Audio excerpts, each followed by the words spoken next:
This week we return to the promise that was the beginning of this course. Leaders assess culture because leaders change culture. And a lot of you have been saying, well, where's the plan to change? Well, how do you do this? I mean, what are the action steps involved? That's where we're headed, week 5 and week 6.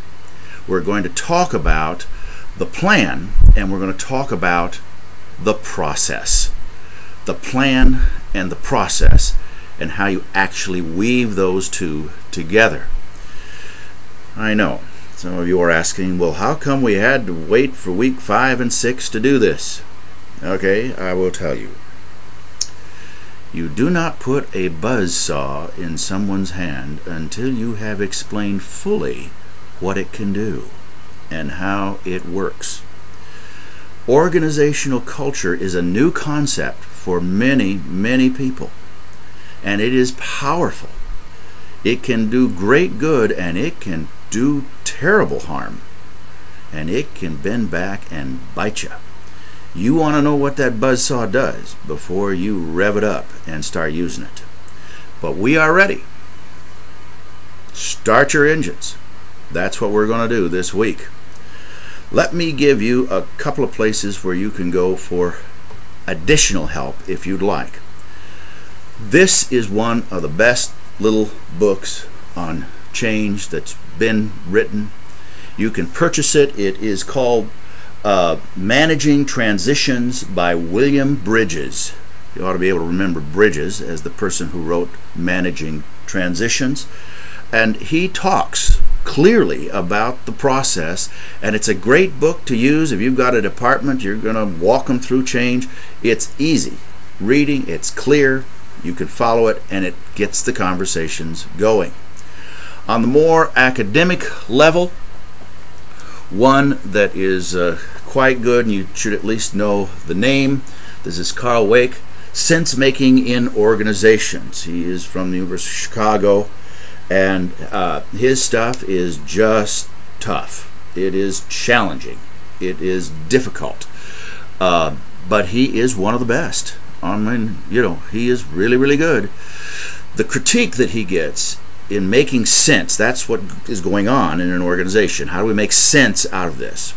The criticism is that he just doesn't deal with the emotional side, which of course is quite good in many organizations that don't want to deal with emotion. The emotion has to be there, but it's just often underground. Dealing with the more emotional piece, of course, Goldman, we've looked at his original. This Working with Emotional Intelligence, that's a great guide for that. It's a very, very good piece, and it will help you deal with that part of it.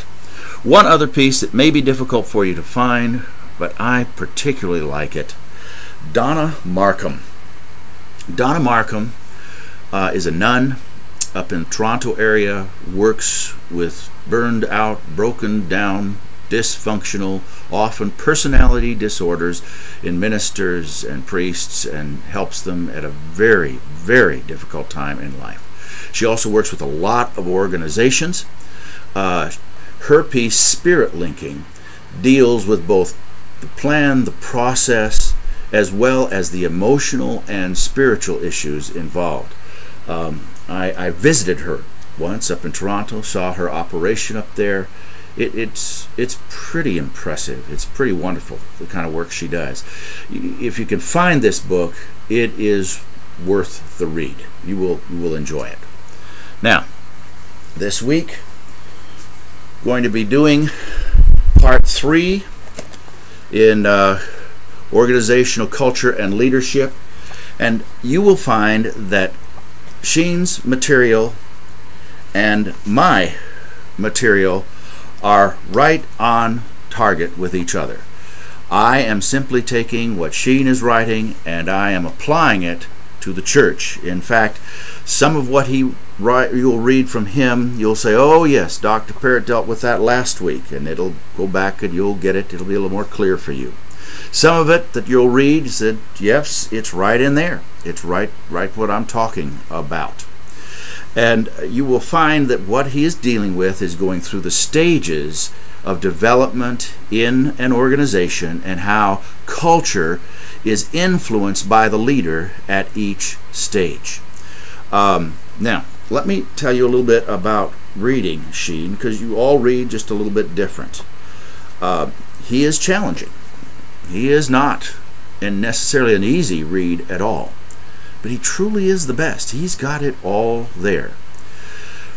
Read what makes sense to you. Don't read every word. Do I need to tell you? I think I do. That's what I tell all my graduate students and my doctoral students. You don't have time to read every word. Did you get that? You need to read what is important for you in order to reach your goals through this class. That's the idea. In order for you to acquire the knowledge you need for the place where you work. So read what works for you, what you need. And when it comes, of course, to then my lecture, well then, naturally, you should just devote time to every sentence and every paragraph. You understand me here, of course. The little post that you're going to do at the end, this is in preparation for the final paper that you're going to turn in. I hope it will help you.